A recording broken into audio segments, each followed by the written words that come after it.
Hello, everyone. I'm Tracy Derwin, and I'm here with Shane Buell. In today's video, we're going to be discussing the severe flooding that's going on around the world.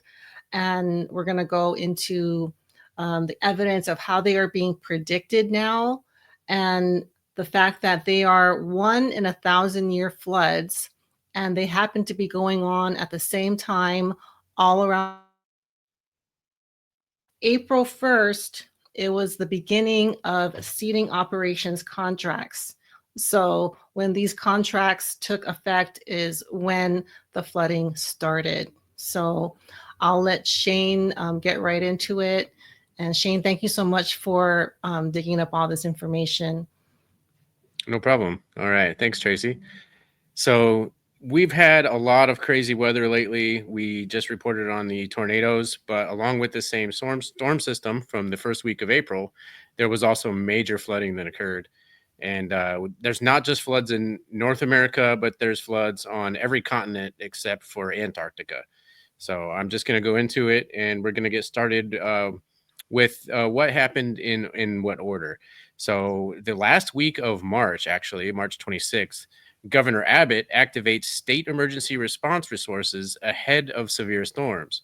So that was before the storms actually had struck Texas. Governor Abbott had already activated the state's emergency responses. Now, he wasn't the only one to have done so, because then other governors followed suit. On April 2nd, Arkansas Governor Sarah Huckabee Sanders also declared a state of emergency ahead of severe weather. And as well as Kentucky Governor Brashear declares state of emergency ahead of severe weather. And Tennessee Governor Bill Lee declares state of emergency ahead of severe weather. And so we had at least those four governors had all declared a state of emergency before the storms even hit, which kind of reminds me a little bit of Governor Josh Green in Hawaii, who declared an emergency proclamation on housing just 3 weeks before the fire. All right, so we're going to start in Texas, and then we're going to spread out from there. These storms actually did begin in Texas at the end of March, and Texas had a lot of flood watches and some flood warnings, and even a flash flood warning near Brownsville, Texas, in South Texas. Now, the area of South Texas that received the most rain was in the Harlingen and McAllen area. It shows on this map that it looks like it received 12 to 18 inches, which is actually more than Hurricane Katrina dropped. Hurricane Katrina dropped between 10 and 13 inches, depending on location. And some areas here had received much more than that even. And I have a clip that's going to show some of the damage in Texas. Driving through floodwater is dangerous, and this is what can happen. But if you are in this situation where you had to ditch your car and your car looks like that, do not turn on your vehicle. You actually could completely ruin the vehicle. New look now at the deadly flash floods in South Texas. Just take a look at the water nearly up to windows on some businesses there. Authorities say at least 4 people have died in the Rio Grande Valley, and officials in Harlingen say up to 21 inches of rain fell over a couple of days. That is close to what they typically get in a year. More than 200 people in the valley had to be rescued from their cars and their homes. All right, so 21 inches of rain in Harlingen, Texas, which is more than they get in a year, and that's more than Hurricane Katrina, and that's almost as much as Hurricane Helene, actually.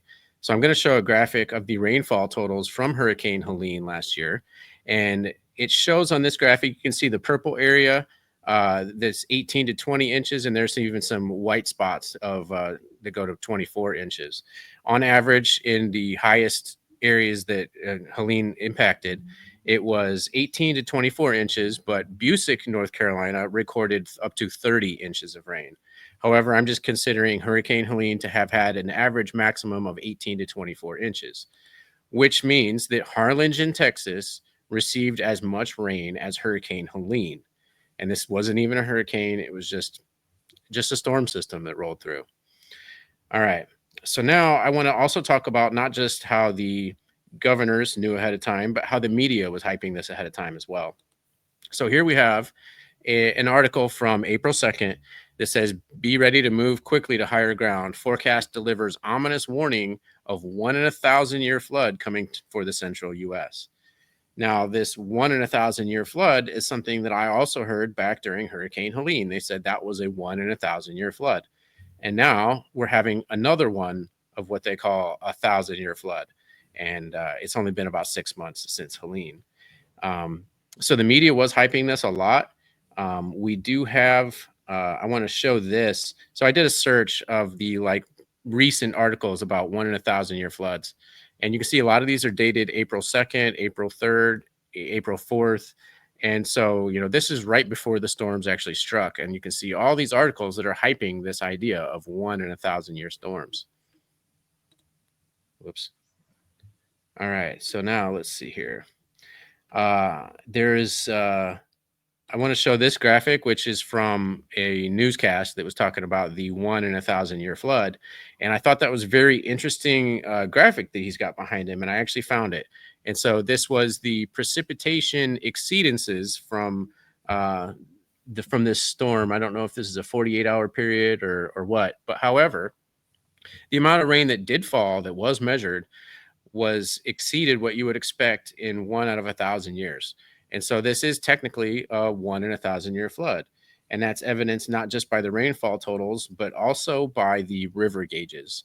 So according to the river gauges, so many places over that 4-day period resulted in major to historic flooding. So now historic flooding means they broke records, and that happened at over 50 river gauges. All right, so now I want to show a clip, if I can find it here, of the river valleys before and after. Okay, so now you can see central Kentucky and northeast Arkansas got flooded the most. The most flooding in Kentucky happened around the Frankfort area, and the flooding in northeast Arkansas was widespread all the way from Little Rock up towards Memphis, Tennessee, actually. And West Memphis is actually not in Tennessee. I believe it's on the Arkansas side, or maybe it's on the Missouri side. It'd be on the Arkansas side.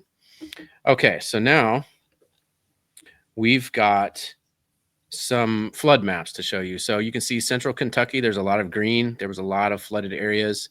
And then even in northeast Arkansas, you can see random areas of green. But all along the Kentucky River, the Ohio River, and the Mississippi River Valley, they are having flooding or will be expecting flooding. So now I'm going to go into the Kentucky flooding here, and I'm going to show you some of the flooding and the damage that was seen in Kentucky. It was about a 3 to 4 day period that you have this stationary front that was just dancing around, giving inch upon inch of rain throughout the day, where at least 19 have been killed from these severe storms, because there was also the tornadoes that were spawning from this as well. Meanwhile, over in Kentucky, there was also just as much of a record-breaking rainfall. Check this out. Look at that rain all the way up to the top of the mailbox. Stream and river flooding did officially peak in this location right here that was southwest of Lexington, reached 47 feet. Now, you can't read the actual numbers, but that's into major flood stage. 46 feet was the previous record. So there's actually one woman that was reporting, wow, I've never seen flooding like this before since I've lived here. And that's absolutely true, because for a lot of these areas, since record keeping began and a lot of people's lifetimes, they have not seen a case and scenario like this. Okay, so that was just an example of one of the many river gauges that had recorded record or historic flooding. And that was in Kentucky. But it wasn't just the rainfall that contributed to some of the flooding. There is a controversy going on in Kentucky over the dam. There's the Dix Dam on the Dix River. And it says Kentucky County issues flood warning and immediate mandatory evacuation after all 10 walls or floodgates of the dam were accidentally opened. And there's a lot of controversy going on about that. I know the mayor had put out a statement saying that it was an accident, and then he retracted that statement later on, saying it was on purpose and it was only contributing to the reservoirs and not to the rivers. So we're going to have to dig through that and find out what's actually going on. But we do have a clip from Alaska Skywatcher, and he does really good videos on, he does climate, watching, and he reports on geoengineering and weather modification and all that sort of stuff. And so I would say go give him a sub. And I want to play this video from him now. After the Dix dam gates were opened, Carrollton Mayor Rob Adams initially said in a Facebook video it was done by accident and warned people to evacuate immediately, fearing the homes would be flooded quickly. We spoke with the mayor about the dam and the confusion of whether the gates opened accidentally or on purpose. He says either way, it didn't change their response. What's up, Skywatchers? What is up indeed? Thursday, April 10th, 2025. Several Kentucky communities are underwater after a deadly flooding event swept through the Commonwealth. Some areas saw 10 inches of rain or more in just a few days. This event reminded me of western North Carolina, where we saw Hurricane Helene travel more than 600 miles to wipe out mountain communities, like it was steered to that exact location, where citizens were being pressured to sell their land to mining companies and other entities. And the citizens of those communities stood together and said, no, we will not sell. Not only did we see a geoengineered hurricane, we saw Duke Energy open the floodgates on the Cones Ford Dam, leading to a major flooding event downstream, wiping towns off of the map and taking thousands of lives. And these areas will never recover. And now we see the floodgates open on Kentucky. I'm sure there will be a lot more information on this event in the days ahead, and we'll cover that as it becomes available. Let's take a quick look at the radar from last Friday's video. The blue pulses we see are emitting electromagnetic radiation. This gives the energy needed to push these weather systems along a given path. NexRad, Gwen Towers, and other phased array radars are strategically working together, almost as if the plan had been uploaded to an AI program.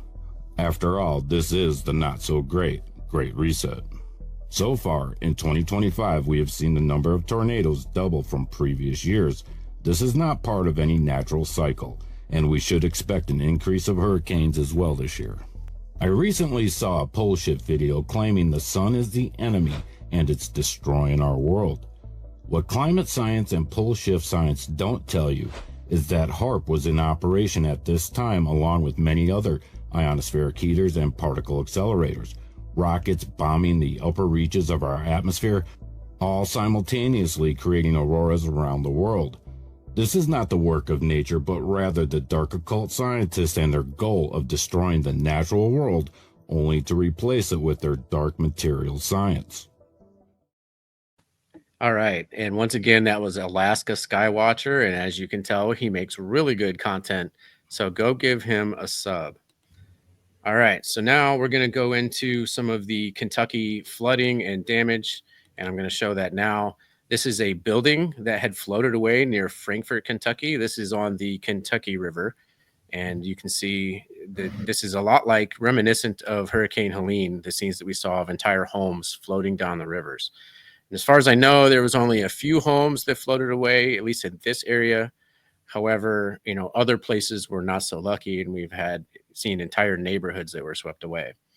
Now, this is a dock also flooding down the Kentucky River that hits the Capitol Avenue Bridge in Frankfort. Wait for it as it strikes the bridge here in just a second. It's going to roll over and kind of be crushed and crumbled apart as it rolls upside down and, is submerged in the water. But as it does so, it hits a water main that runs along the bottom of the bridge, and the water main breaks. And now we have another problem. So the residents in this area are losing their water pressure, and it's draining into the river that's already flooded. So yeah, just a compounded problems. And then here's like a shed or something also hitting a river in Frankfort, hitting the bridge in Frankfort, one of the bridges. And as you can see, as these structures hit bridges, they crumble apart and just become smaller debris to get pushed down the river and collide with more and more debris. All right, so the Kentucky River crested at 47 feet, which breaks its previous record of 46 feet. So this is technically a historic flood for the Kentucky River and cities like Frankfort and the surrounding areas. And as you can see, this water goes well into the downtown area. And then I sped this part of the video up just to give you an idea of the scale of the number of structures that were impacted here in Frankfort, Kentucky. The Kentucky River has overflowed its banks by a large margin, and many of these homes were impacted. I have no estimate on the number of homes that were impacted, but have no fear, the military is here. Now, I don't know if this is National Guard or Army Corps of Engineers, but what we typically see in a disaster like this is that it becomes a militarized zone. The National Guard will enforce curfews, and perhaps the Army Corps of Engineers will attempt to appear to be productive. However, we know how productive they were in Hurricane Katrina when they blew the levees. All right, Louisville, Kentucky also had flooding. It wasn't quite as bad as some of the other places that we've seen in Kentucky. This is along the Ohio River. The Ohio River also had record-breaking crests, and I will get into that here shortly. All right, so one of the worst losses in this flood in Kentucky was the Buffalo Trace Bourbon Distillery. And this is a 200-year-old distillery that's been making bourbon in this location for 200 years. And they have never had a flood like this. And some of the best bourbon was kept on the first floor and was probably lost or damaged in this flood. All right, so now we're going to go from Kentucky to Arkansas. Arkansas actually had some of the worst flooding in this entire storm system. And it is reminiscent of Hurricane Helene. Little Rock, Arkansas had some flooding which washed away roads that you can see here. So the force of the water was strong enough to wash away some of the road infrastructure. However, other places like Spring River, Arkansas had almost Helene-like levels of damage. You can see this truck was pushed over on its side and just stuffed full of debris. And yeah, there was quite some. And then this entire neighborhood here was completely swept away. And we have some drone video of this here. So you can see home after home after home completely swept away, leaving only clean foundations. And these foundations are even cleaner than some of the tornadoes had left behind. So the power of moving water is not to be messed with. Some homes were only moved slightly off their foundations, while others were completely swept away into other homes. Yeah. And then this was a railroad bridge that was swept away by the force of the water. And even some of these railroad cars that you see here were also swept into the water. However, thankfully, they were empty at the time, and there's not believed to be any sort of toxic spill involved with that train. Okay. So yeah, that was in Arkansas, which saw some of the worst flooding.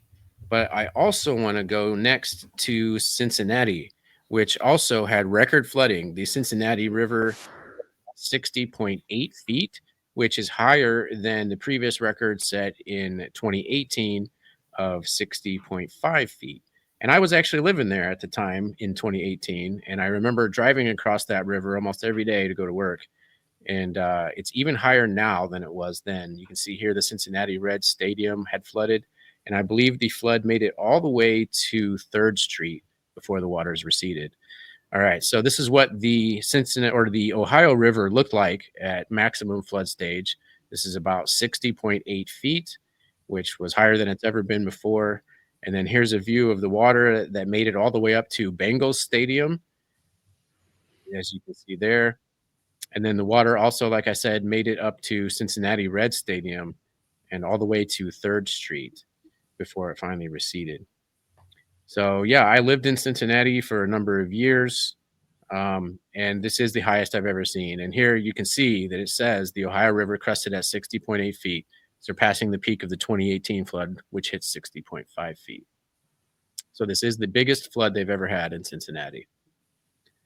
All right, so I also, in addition, I wanted to mention that one of my favorite places to eat in Cincinnati may have also been flooded. This is the Montgomery Inn Boathouse, which is a rib restaurant.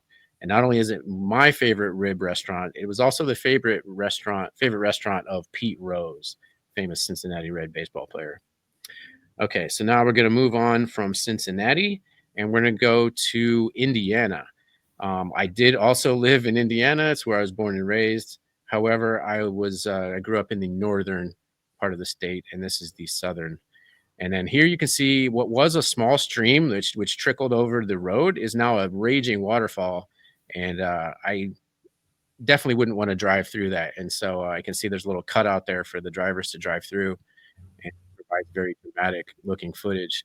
So this is normally a location where there is a little trickling stream that the drivers go around, but now it's a raging waterfall. and this is in southern Indiana. All right, let's see here. This is the town of Aurora, Indiana. You can see it's being traveled by canoe, and the river is up to the roof level on some homes. All right, so now from Indiana, we go to, let's see here, Tennessee. So Tennessee also had some flooding. This is flooding in Nashville, Tennessee, which didn't completely flood, but there were some areas that were flooded enough to not only stall, but also damage cars. You can see one car that's here is stuck in the water. And if you ever get into water this deep, don't try to drive through it because your car could get stuck. And by sucking water into the engine, you can ruin your car. And then this is what it looked like in Memphis, Tennessee, which really as bad as some areas in Arkansas, but I'm sure that other areas of Memphis probably looked even worse than that. You know what? All I right.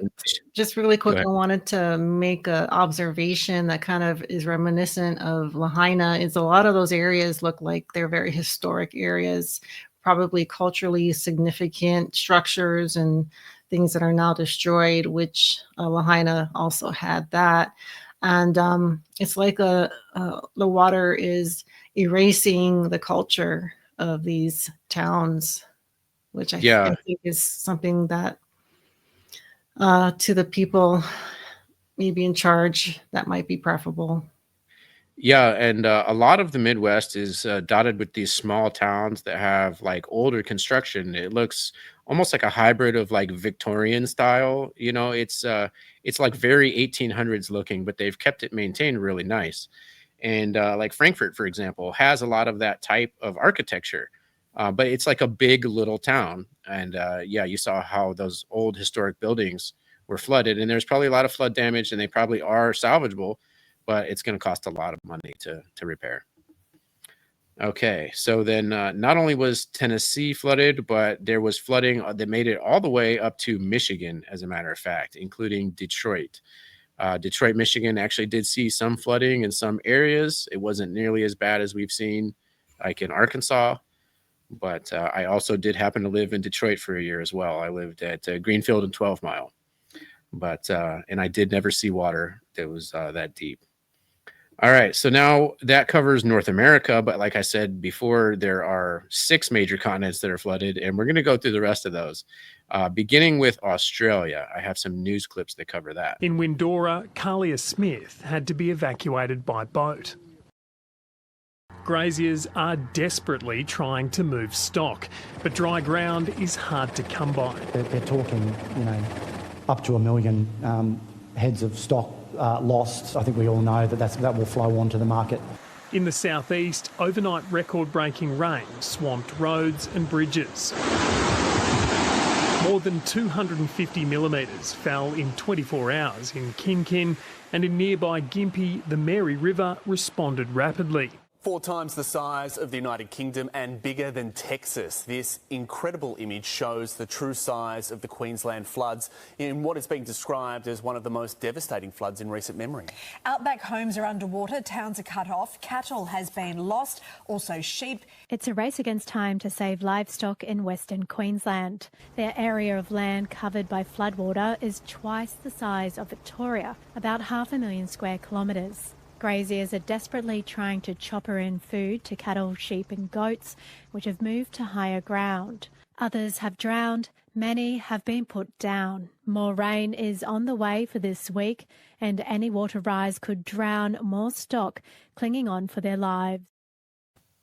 All right, so what you saw there was Australia in Queensland had a flood that was bigger than the size of Texas, and they may have lost over 1 million heads of livestock, and now that's cows, horses, sheep, and goats.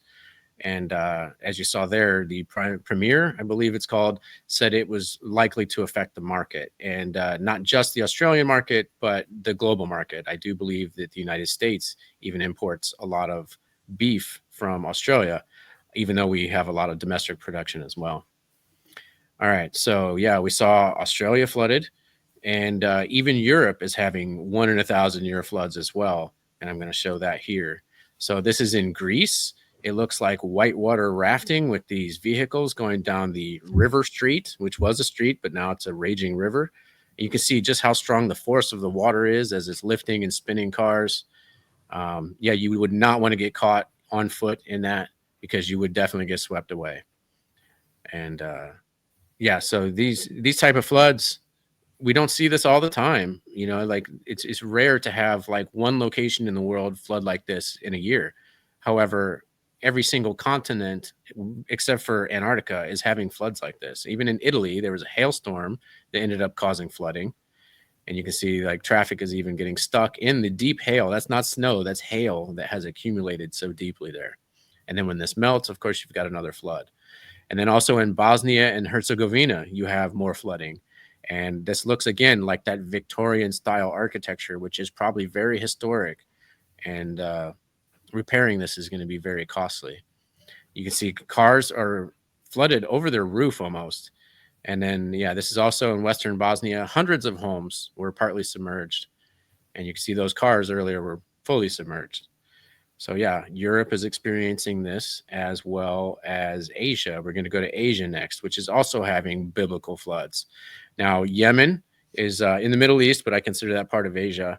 And there is a war going on in Yemen, but there's also flooding going on in Yemen as well. I believe 7 lives have been lost at this point in Yemen due to flooding in that area. India is also having extreme storms. You can see in this video, like just how strong the wind is, but it also dropped lots and lots of rain. And in this next clip, after I show you this wind here, I'm going to go to show you like just how much accumulation there was of the water and how forceful it was. All right, so here, this is also in India, and you can see the water flowing down the street and how fast and how much force it's flowing with. So this happened in India, and you know, India is a large country, but very many areas are flooded. So you got, you know, different areas of India were impacted differently, but it did cover a large area of the country. And then it also resulted in landslides like this one in Himachal Pradesh, India. And I have no information as far as that landslide, but I can guarantee that it was mostly caused by the rain.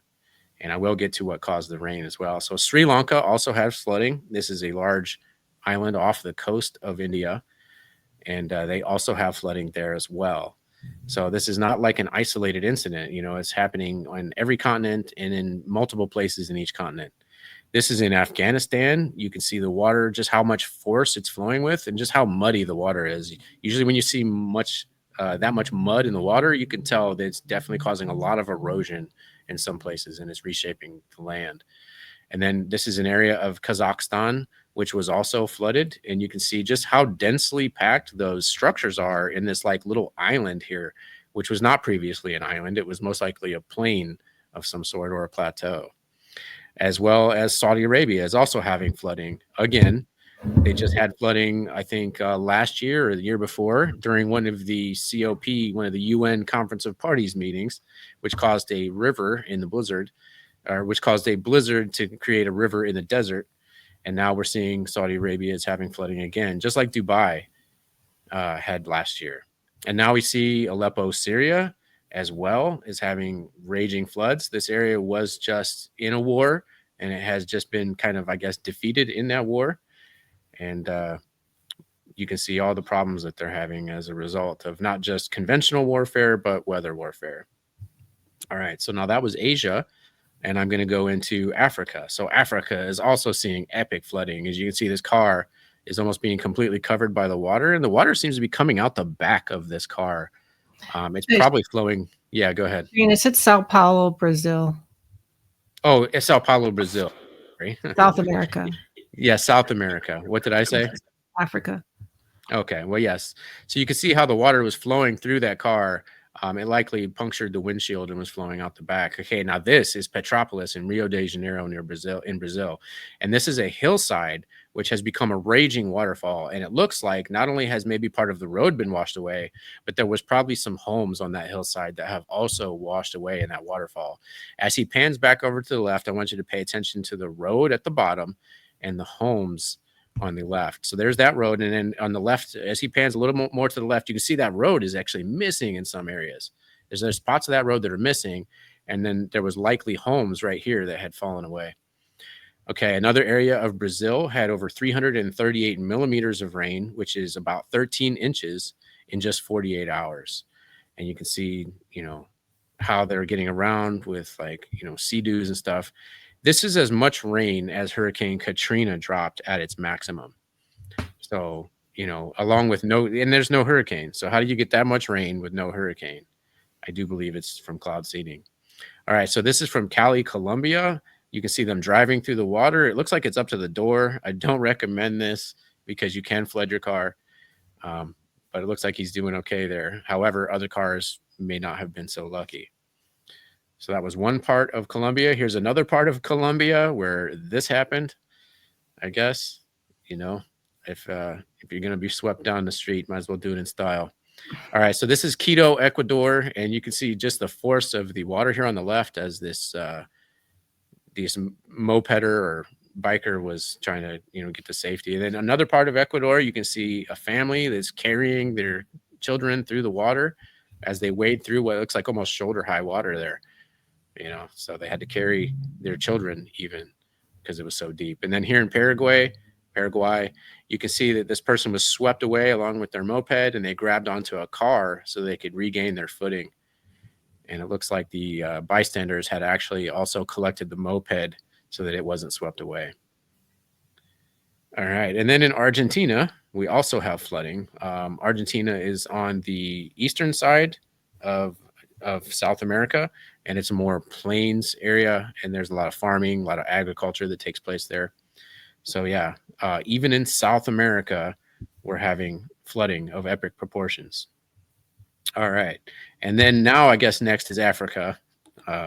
So then also in Africa, we have Cape Town, South Africa is having major, perhaps historic flooding.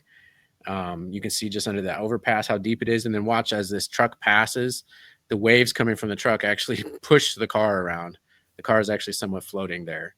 And then this is also in Western Cape from South Africa. You can see just how muddy the water is, which indicates how much erosion has taken place upstream and refaced the land.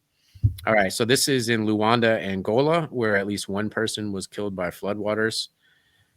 And, it doesn't look that deep here, but, it was deep enough to kill someone.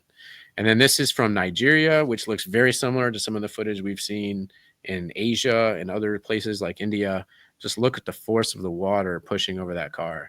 It's very easy to get swept away if you're on foot, as these people here in the Democratic Republic of Congo have found out as they try to maintain their footing as they work their way down a flooded street. All right. So yeah, that was Africa. And I guess the whole reason I showed you all these other places is because, when you live in one particular locality, you may hear about the disasters that occur in your local area or sometimes in your own country. But quite often, other countries don't hear about what's going on, across the world.